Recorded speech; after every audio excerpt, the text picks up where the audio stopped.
Yo voy a hablar sobre la conferencia magistral impartida por el doctor Jorge García Sosa titulada Suspensión y amparo en el sistema penal acusatorio. El doctor dice que la base del juicio de amparo es la libertad.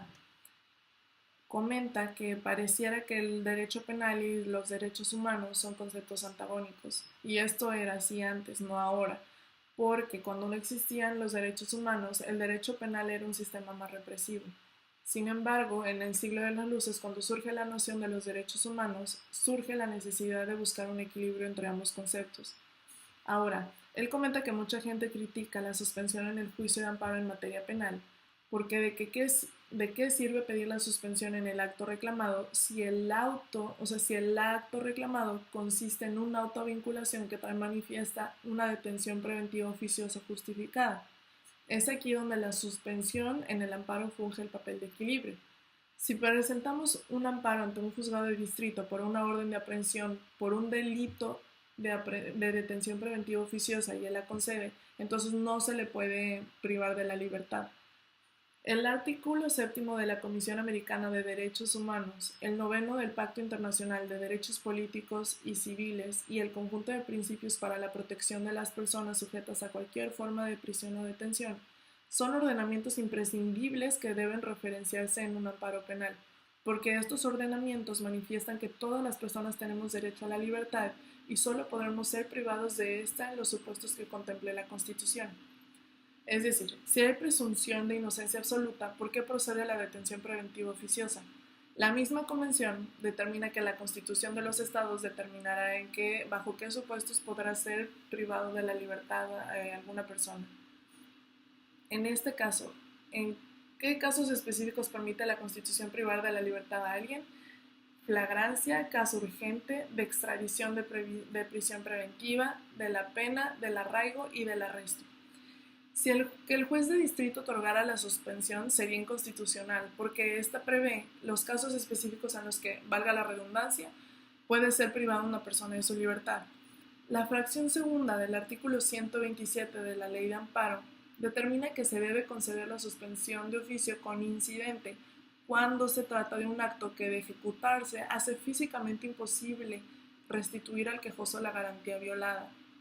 Pero en materia penal es evidente que es imposible restituirle al imputado el tiempo detenido en prisión. Por lo tanto, este precepto legal es aplicable en otras materias, no en penal, y por eso no puede citarse o fundar en nuestra fundar el amparo eh, citarlo en el amparo penal, porque significaría que la suspensión se otorga de oficio, cuando la regla es que esta debe ser a petición de parte y excepcionalmente de oficio. Además, debemos considerar el interés que tiene la sociedad en el caso específico, porque la ley de amparo busca crear un sistema de protección para la sociedad, al imputado y al ofendido. Ahora, el artículo 160 de la Ley de Amparo dice que en la extradición el amparo debe otorgar la suspensión para mantener las cosas en el estado en el que se encuentran y no hace distinción entre aquellos delitos de prisión preventiva oficiosa o no, por lo que todos los sujetos que estén eh, bajo el supuesto de extradición van a ser tratados por iguales, no importa de la gravedad del delito. El arraigo en el sistema acusatorio ya no existe, por lo que si promueves un amparo contra este, el juez de distrito va a conceder la suspensión y ordenará que se dicten medidas cautelares. Sin embargo, el problema está en que el 10º transitorio de la Ley de Amparo, publicada en el 2013, prevé que en el amparo que se promueva contra un arraigo bajo el sistema tradicional no puede otorgarse la suspensión de la prisión preventiva, incluso en contradicción al artículo 166 que prevé la suspensión para todos aquellos delitos que no son de prisión preventiva, a pesar de que el primer transitorio determina que la ley de amparo de 1936 está abrogada, que era la ley en donde estaba contemplada la suspensión. En una miscelánea penal del 16 de julio de 2016, el legislador deroga el 10º transitorio de la ley de amparo y muchos juzgados de distrito siguen aplicándola. La reforma de 2013 en el artículo 161 de la Ley de Amparo respecto a la procedencia de la suspensión en amparo directo determina que ésta será de oficio, que será competencia de la autoridad responsable y con efectos jurídicos. Es decir, el quejoso va a quedar a disposición del tribunal colegiado de circuito a través de la autoridad responsable, quien podrá otorgar la libertad caucional solo cuando éste lo solicite. La libertad caucional también es conocida como la garantía económica, y los instrumentos internacionales antes mencionados lo definen, y se interpreta conforme al párrafo segundo del artículo 19 constitucional, aplicado de forma analógica conforme al 166 de la Ley de Amparo. La reforma de julio de 2017 ya no hace mención a la libertad caucional y por tanto ya no hay suspensión. Ahora, el doctor comenta que parece ser que ya no hay suspensión en amparo directo con efectos materiales, es decir, que independientemente del delito, estarás privado de la libertad y entonces este artículo se vuelve inconvencional. Él recomienda que siga citando en amparos directos la regla del 3 de abril de 2013 solicitando la libertad caucional, reclamando que el 191 es inconvencional porque viola el artículo 7 de la Convención Americana de Derechos Humanos. Volviendo al tema de la extradición, el Código Nacional de Procedimientos Penales no toca el tema de la extradición y sin embargo hay una ley federal de extradición que solo aplica bajo el sistema tradicional. ¿De qué depende de que el juez de distrito no aplique la ley de 1936? Bueno, pues de nosotros los abogados y de que tengamos preparados los recursos de queja en el amparo directo, sobre todo para mencionar la inconvencionalidad y de que no puede el juez aplicar una ley que no existe con fundamento en el artículo 9 de la Convención Americana de Derechos Humanos, que especifica que se debe aplicar la ley más favorable y entonces el juez debe aplicar la ley del 2013. Finalmente, él habla sobre las clases de suspensión en materia penal. El artículo 1166 de la Ley de Amparo prevé que si el delito no es de prisión preventiva oficiosa, la suspensión se concede con efectos materiales. El abogado debe solicitar la suspensión con el argumento de que el Código Nacional de Procedimientos Penales es reglamentaria al párrafo segundo del artículo 19 constitucional. Después, en julio de 2016 y el 128 de la Ley de Amparo, se especifica que no se otorga la suspensión contra medidas de protección, técnicas de investigación, medidas cautelares, como si ya no hubiera suspensión en materia penal. Respecto a las medidas de protección, el catedrático estima que esto es adecuado y sobre todo en técnicas de investigación. Es correcto que no haya suspensión, pero no debe ser un absoluto, solo debería ser procedente mientras no se viole un derecho humano.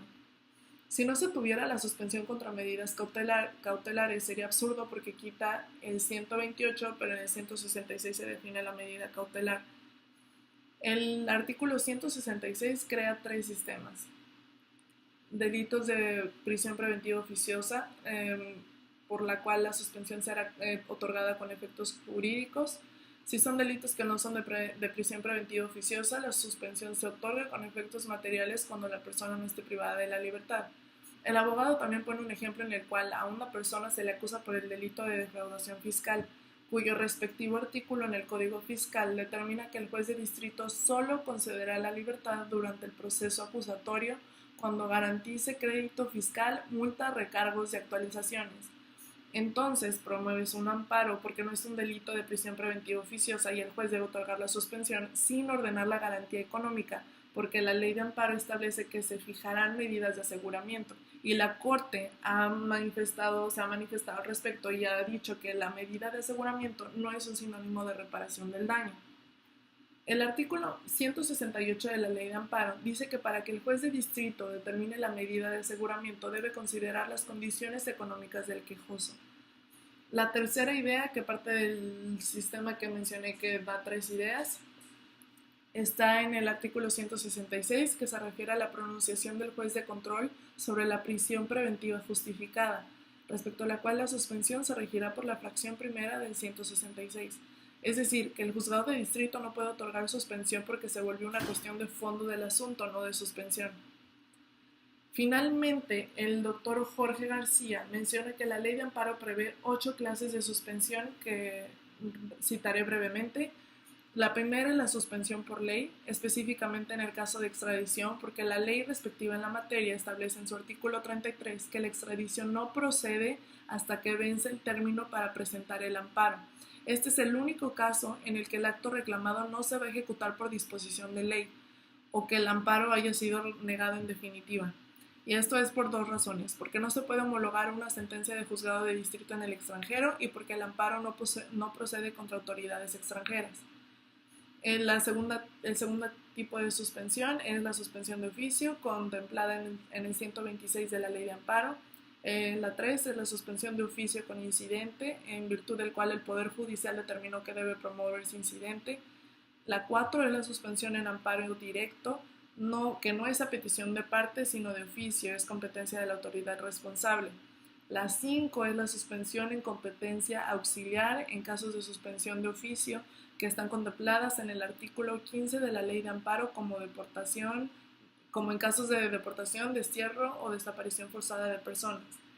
La 6 es la suspensión en competencia concurrente, contemplada en el artículo 167, fracción 12 constitucional y regulada en el artículo 37, fracción cuarta de la Ley Orgánica del Poder Judicial de la Federación.